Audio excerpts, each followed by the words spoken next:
நாராயணா நாராயணா சந்தர் சந்தர் வாங்க மாமா உட்காருங்க. ஐயே என்னடா பெயிண்ட் அடிச்சிருக்கியா? இங்க உட்காருங்க மாமா. ஓஹோ மரியாதையா? எப்படா எனக்கு என் தம்பிக்கு நடக்கிற பாகப்பிரிவினை கேஸ முடிச்சு வைக்க போற? அடுத்த மாசம் ஹியரிங். ஹியரிங் ஹியரிங் கேட்டு கேட்டு காதலா புடிச்சு போச்சு. எனக்கு வர்ற ஆத்திரத்துக்கு அவனை ரெண்டா வெட்டி போட்டுற போறேன். முதல்ல வெட்டி போட்டு வாங்க. கேஸுக்கு நானாச்சு. ஃபீஸுக்கு நானாச்சா? சிச்சி கோர்ட் பக்கமே போகப்படாதா. மாமா உங்களுக்கு ஏன் அந்த வம்பல் தான்? டேய் நான் ஒரு பிரஜடா சிட்டிசன். எல்லாருமே ஜட்ஜு தான். ஆனா எல்லாமே ஜட்ஜ்மெண்ட் இல்ல. இந்த பாருங்க மாமா, நல்ல தீர்ப்புங்கிறதே அனுபவத்துக்கு அப்புறம் கிடைக்கிறது தானே. நல்ல அனுபவமே பல கெட்ட தீர்ப்புக்கு அப்புறம் தான் கிடைக்கிறது. பேசாம நீங்களே வக்கீலா இருக்கலாம். அது இருக்கட்டும் மாமா, இப்போ நான் என்ன பண்ணணும்? என்ன பண்ணணுமா? ஏண்டா என்னையே மறந்துட்டியா? கேஸையும் மறந்துட்டியா? கட்டியே புரட்டியா? காசு வாங்கினா இப்படியா? நீங்க அதை சொல்றீங்களா? நான் இப்பவே ரெடி மாமா. வாங்க. எப்படி லுங்கியோட ரவுடி மாதிரியா? அது இல்ல மாமா, நான் எப்பவும் ரெடியா தான் இருக்கேன். உங்க தம்பி தான் அடிக்கடி வாய்தா கேட்டு கேஸ தள்ளி போட்டுக்கிட்டே போறாரு. அவன் ஒரு தம்பி தருதல தவணை முறைன்னு சாவானவன். தவணை முறைன்னா வெள்ளமாச்சு அவனுக்கு. செச்ச பொண்டாட்டி கழுத்துல தூக்குற செயின்ல இருந்து கால்ல போட்டுக்கிற செருப்பு வரைக்கும் எல்லாமே தவணை முறை தானே. செருப்பு கூடவா? இன்னொன்னு தர வாங்கினா அதுவும் தவணை முறையில. கையில காசு எடுத்து வச்சுப்பா. ஆனா கடையில வாங்குறது எல்லாமே தவணை முறை தான். ஏன் அப்படி? ஏன் அப்படின்னா அவன் பிறந்ததே தவணை முறையில தான். அசோக், காட்டுலா காவல உனக்கு இன்னும் பெரிய ப்ரமோஷன் கிடைச்சு இதை விட பெரிய உதவியும் பார்க்கணும். சந்தர், வக்கீல இருந்த மாத்திரம் பத்தாதுரா, சீக்கிரமா ஒரு பிள்ளைய பெத்துக்க. ரவி, நீ டாக்டர், எப்ப பிள்ளை பெத்துக்கணும் உனக்கே தெரியும். நல்லபடியா சந்தோஷமா இருங்க.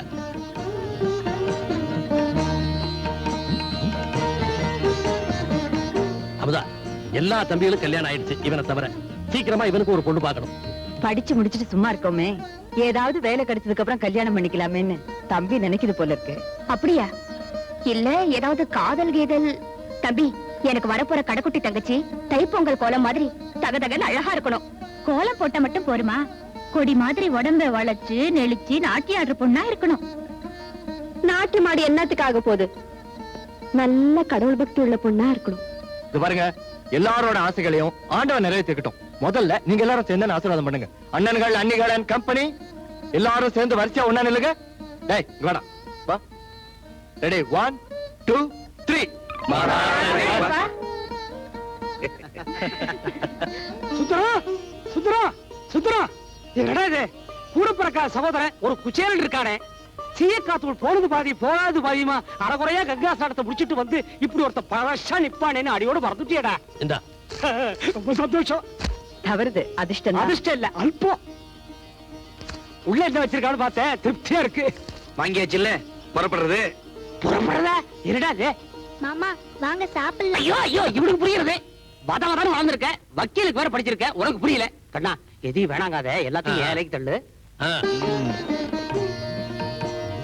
எனக்கு ஸ்வீட் வேண்டாம். ஒரு ஸ்வீட் சாப்பிடுங்க. அண்ணே வேண்டாம், உங்களுக்கு சக்கரை வியாதி இனிப்பு கூடாதுன்னு சொல்லிருக்கல. பரவாயில்ல தம்பி, நல்ல நாள் அதுவும். கூடாதுன்னா கூடாது. டேய், நீ டாக்டர்னு எல்லாருக்கும் தெரியும்டா. நான் ஆர்டர் போடுறேன். இது பண்டிகை நாள், எல்லாரும் எது வேணாலும் சாப்பிடலாம்.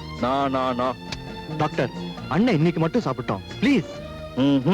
டேய், இன்னைக்கு ஒரு நாள் சாப்பிடறதால ஒண்ணும் ஆயிடாதடா. சாப்பிட்டுடா. என்னடா என்னாச்சு?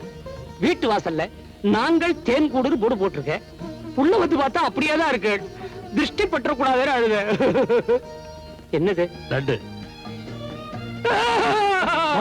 ஏமாமா அழறீங்க? ஏன் ஆத்தர் அடைச்சிட்டேன்.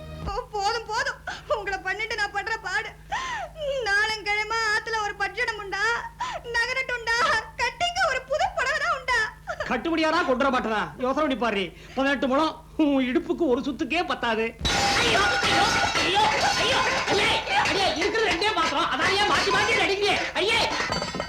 மாமா ஏன் இப்படி நடுக்குது? நீ தாண்டா என் கையை பிடிச்ச ஆட்ட.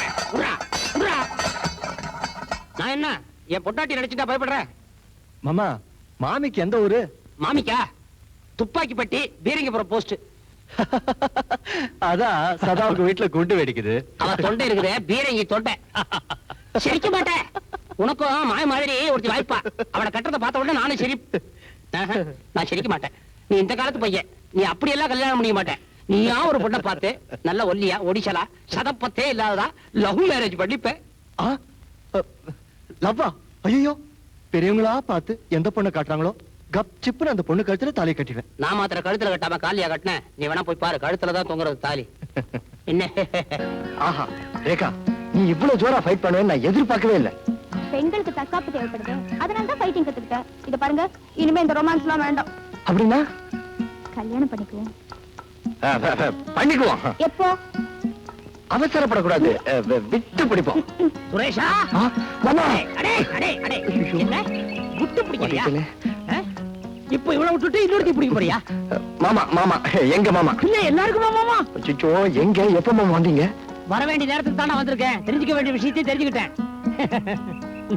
பரவாயில்ல, நல்லதாவே பிடிச்சிருக்கேன். பேர் என்னம்மா? ரேகா. ஷோக்கா இருக்கு, எனக்கு ரொம்ப பிடிச்சிருக்கு. மாமா, எங்க லவ் எப்படி ஆரம்பிச்சதுன்னா? அதெல்லாம் ஆராய நான் விரும்பல. அந்த காலத்துல, அதான்டா எங்க காலத்துல காதலிக்கிறதுனா ஒரு லாஜிக்கு காரணம் எல்லாமே இருந்தது. இந்த காலத்துல ஒரு விவஸ்தையே கிடையாது, எப்படி வேணாலும் ஆரம்பிக்கலாம். பொழுது போலன்னா காதலிக்கிறாங்க. மாமா மாமா, உங்களுக்கு தான் எல்லாம் தெரிஞ்சு போச்சு. எங்க கல்யாணத்தை நீங்க தான் நடத்தி வைக்கணும். அங்க பண்ண வேண்டியதுலாம் எங்கிட்ட பண்றியா? என்ன ஜடையா போட்டு விடுற? கல்யாணத்துக்கு அவசரப்படுறியே, பொண்ணு வீட்டுல எப்படி? லைன் கிளியர் மாமா. அவுத்து விட்டாங்களா? அப்ப இடைஞ்சல் பூரா உங்க வீட்டுல தானா? காதை கொடு. எப்படி மாமா ஏய், நல்லா இருக்கா? உனக்கே நல்லா இருக்கா? கட்டி பிடிக்கிறது நல்லா இருக்கும், என் முன்னால பண்ணது நல்லா இருக்கா? அண்ணி அண்ணி, என்ன தம்பி? ஒரு சுத்தில இருந்தா கொடுங்க. சுத்தியா? எதுக்கு? எதுக்கா? இந்த மிருதங்கத்தை உடைக்கிறதுக்கு. உங்களுக்கு என்ன பைத்தியமா? ஆமா, பைத்தியமே பிடிச்சிருச்சு. ஒரு பெண், ஆஃப்டர் ஆல் ஒரு பெண். உங்கள இல்ல நீ, அந்த ஆஃப்டர் ஆல் பொண்ணு எனக்கு, அதுவும் உங்க சிஷ்யா எனக்கு தாள ஞானம் இல்லைன்னு சொல்லிட்டான். அப்படியா? ஆமா, நேத்து அந்த பொண்ணோட நாட்டியத்துக்கு மிருதங்கம் வாசிக்க போனேன். நாட்டியம் முடிஞ்ச உடனே 4 பேர் மத்தியில எனக்கு தாள ஞானம் இல்லைன்னு என்ன அவமானப்படுத்திட்டான். இதுக்கப்புறமும் இந்த மிருதங்கம் எனக்கு தேவைதானா? உடைச்சிடுறேன். இப்படி கொடுங்க.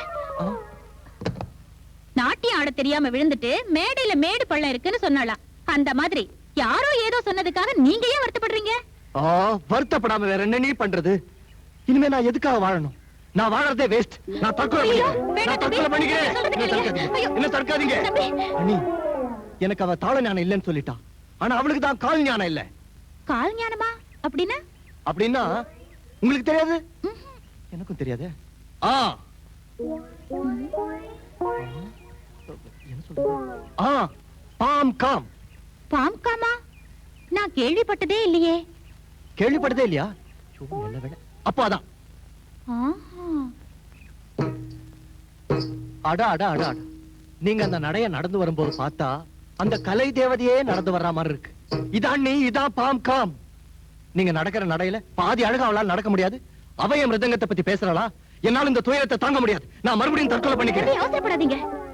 என் நடையில நாட்டியம் இருக்கிறது உண்மைனா, உங்க வாசிப்புல தாளம் இருக்கிறது உண்மைதான். உங்களை அவமானப்படுத்தினா என்ன அவமானப்படுத்தின மாதிரி. ஆமா ஆமா அண்ணி, அவ என்ன அவமானப்படுத்துற மாதிரி நீங்க அவளை அவமானப்படுத்தணும். அப்பதான் என் மனசு ஆறும். அவ்வளவுதானே?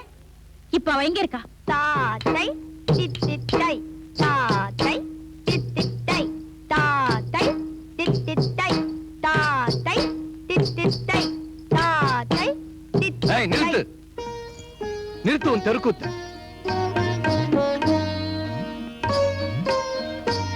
எனக்கு தாள ஞானம் இல்லைன்னு சொன்னியே, உனக்கு கால் ஞானம் இருக்கான்னு இப்ப எங்க அண்ணி கிட்ட காட்டு பார்க்கலாம். உன் பேர் என்ன?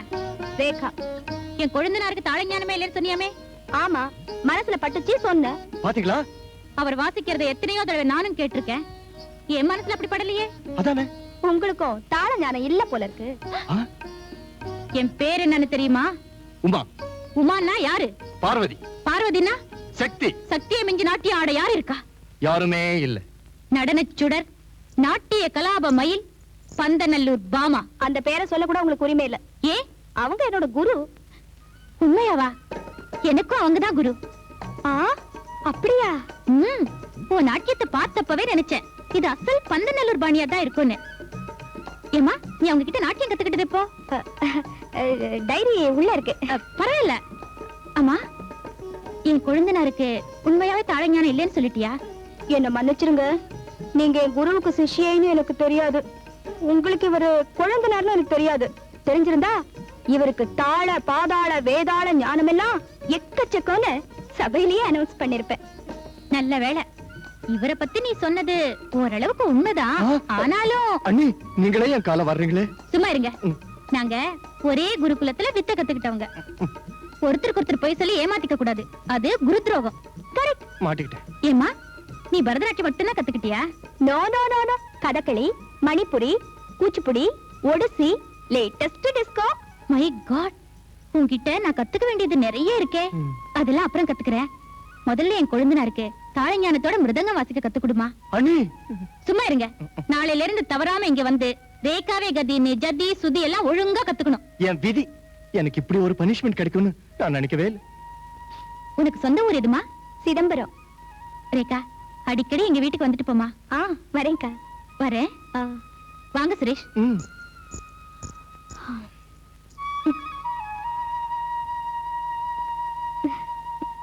தக்கிட ததுமி தந்தானா இதய ஒளியின் ஜதியில் எனது தில்லானா. தக்கிட ததுமி தந்தானா இதய ஒளியின் ஜதியில் எனது தில்லானா. இருதயம் அடிக்கடி இருந்தது என்பேனா, இருக்கது எழுதிட மறப்பது என்பேனா. இருதயம் அடிக்கடி இருந்தது என்பேனா, இருக்கது எழுதிட. உன் குரங்காட்டத்தை என்னது குரங்காட்டமா? என் தலையெழுத்து. அகில உலக நாட்டிய சுடராக வேண்டியன்னா உங்க வீட்டு அடுப்பங்கரையில வந்து விழுந்த. பொண்ணுங்க என்னதான் அம்பலத்துல ஆடினாலும் அடுப்பங்கரைக்குள்ள வராம இருக்க முடியாது. உமா கண்ணு பைத்தியம். அந்த காலத்து பெண்கள் வீட்டுக்குள்ளேயே அடப்பட்டு கிடந்தாங்க. அவங்களுக்கு தேக பயிற்சி கொடுத்து உடம்ப அழகாகவும் பலமாவும் ஆக்குறதுக்காக நாட்டியம் எல்லாம் கத்து கொடுத்தாங்க. இந்த காலத்துல பொண்கள்லாம் 14 மாடி கட்டடத்துல 10 மாடி லிப்ட் இல்லாமலே ஏறுறாங்க இறங்குறாங்க. அப்புறம் என்ன தகிட போய் பால் குண்டாப்போ. உங்க ஆர்குமெண்ட் கோர்ட்ல வச்சுக்கோங்க. மனைவி கிட்ட இருக்கிற கலை உணர்வுக்கு கணவர் மதிப்பு கொடுக்கணும், ரசிக்கணும். ஆஹா, என்னங்க, இன்னைக்கு ஒரு கலை தேவதையை சந்திச்சேன். கலை தேவதையா? ஆமாங்க, அழகான பொண்ணு. இந்த வீட்டுக்கு அவதாங்க வரணும். எனக்கு ரொம்ப பிடிச்சு போச்சு. உனக்கு பிடிச்சு போச்சுன்னா எனக்கு ஆட்சேபம் இல்ல. 1க்கு 2 அட்ஜஸ்ட் பண்ணிக்கிறேன். நான் பாத்திருக்கிற பொண்ணு உங்க தம்பிக்குங்க. ஓ அப்படியா? நான் எனக்கு தானோ நினைச்சிட்டேன். ஓஹோ, உங்களுக்கு இன்னொரு பொண்ணு தேவையா? அது இருக்கட்டும். உனக்கே இந்த பொண்ணு பாக்குற வேலை இல்ல. பேச்ச மாத்தாதீங்க. உங்களுக்கு இன்னொரு பொண்ணு தேவையா? உங்களுக்கு இன்னொரு பொண்ணு தேவையா? இன்னொரு பொண்ணு தேவையா? மக்களே, உன்னை சமாளிக்கிறதே பெரிய கஷ்டம். மக்களே, மக்களே.